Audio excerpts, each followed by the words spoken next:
नगीना सांसद चंद्रशेखर आजाद लंबे वक्त से सुर्खियों में बने हुए हैं, क्योंकि जब सुप्रीम कोर्ट का फैसला आया जिसमें क्रीमी लेयर की बात की गई, जिसमें कहा गया कि जिन पिछड़े लोगों को, दलित समाज के लोगों को आरक्षण का लाभ नहीं मिला है, उन्हें भी राज्य सरकारों को ऐसी लिस्ट तैयार करनी चाहिए जिससे उन तक भी फायदा पहुंचाया जा सके। 21 अगस्त को सुप्रीम कोर्ट की इसी टिप्पणी के विरोध में भारत बंद का आह्वान किया गया।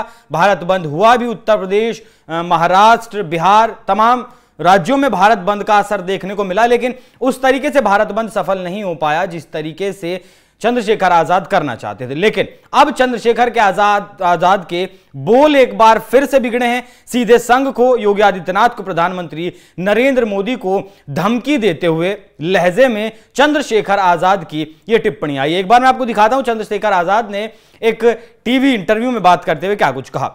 वो बार बार कहते हैं आरक्षण खत्म कर देंगे, आरक्षण खत्म कर देंगे। आरक्षण को छूने का भी प्रयास किया तो इस देश में जो भूचाल आएगा उसका सामना बीजेपी और संघ के लोग नहीं कर पाएंगे। ये लोग इस बात को याद रखें कि अगर चोर दरवाजे से आरक्षण को खत्म करने की कोशिश की तो या तो वंचित वर्गों में बंटवारा करने की कोशिश की तो खामियाजा भुगतने के लिए तैयार रहें।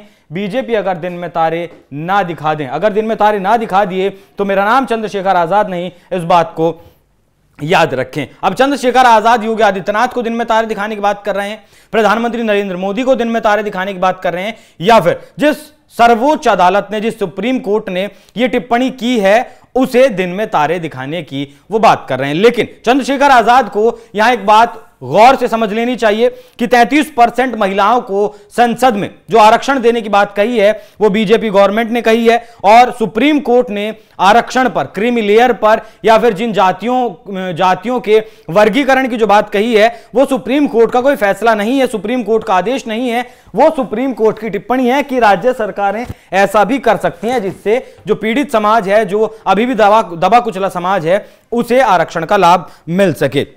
और जो चंद्रशेखर ने बात की है कि दलित समाज को बांटने की कोशिश ना करें, तो दलित समाज तो सुप्रीम कोर्ट के इस आदेश के बाद से ही बढ़ चुका है। क्यों बढ़ चुका है वो मैं आपको बता दूं कि जो बंद का आह्वान, भारत बंद का आह्वान चंद्रशेखर आजाद के द्वारा किया गया था, उसका असर जरूर देखने को मिला लेकिन सफल नहीं हुआ। क्यों नहीं हुआ? क्योंकि दलितों की 30 जातियों ने इस भारत बंद का विरोध किया था। यहां थोड़ी विवादित होगी, लेकिन एक बात और मैं कहना चाहूंगा कि संसद के पटल पर चंद्रशेखर आजाद वैसे तो दलितों की बात करते हैं, समाज में जब बाहर मीडिया से बात करते हैं, जब कैमरे के सामने बात करते हैं तो दलितों की बात करते हैं, लेकिन संसद में बात करते हैं कि चमार रेजिमेंट बनानी चाहिए इस देश में। एक बार फिर से जिस चमार रेजिमेंट को स्थगित कर दिया गया था, खत्म कर दिया गया था, उसे एक बार फिर से बहाल करने की बात करते हैं। लेकिन अगर चमार रेजिमेंट बनाने की बात करते हैं तो मुसर कहां जाएंगे, पासी कहां जाएंगे, या जो दलितों में, पिछड़ों में और जो जातियां आती हैं वो कहां जाएंगी? क्या उनके लिए भी अलग अलग रेजिमेंट बनाने की चंद्रशेखर मांग करेंगे? नहीं करते। यहां एक बात और समझ लीजिए कि अभी जम्मू कश्मीर में चुनाव का ऐलान हुआ है, जहां नेशनल कॉन्फ्रेंस, फारूक अब्दुल्ला की जो पार्टी है उसके साथ अलायंस किया है कांग्रेस पार्टी ने, राहुल गांधी ने, और गिड़गिड़ा रहे हैं उनके सामने, क्योंकि वजूद कांग्रेस पार्टी का जम्मू कश्मीर में नहीं है।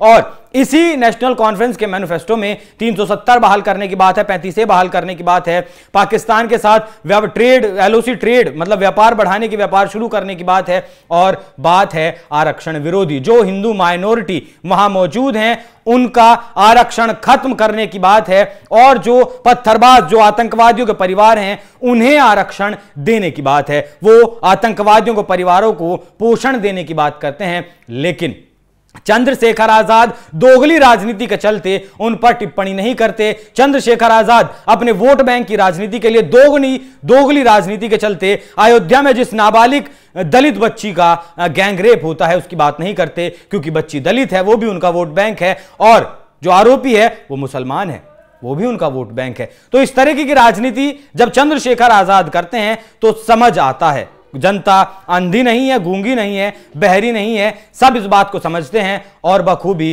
परखते भी हैं। तो जिस हिसाब से चंद्रशेखर आजाद ने कहा है कि दिन में तारे दिखा दूंगा, सीधे संघ को धमकी दी है, सीधे चेतावनी दी है योगी आदित्यनाथ को, सीधी चेतावनी दी है प्रधानमंत्री नरेंद्र मोदी को, उस पर आपकी क्या राय है? कमेंट कर हमें जरूर बताएं। नमस्कार।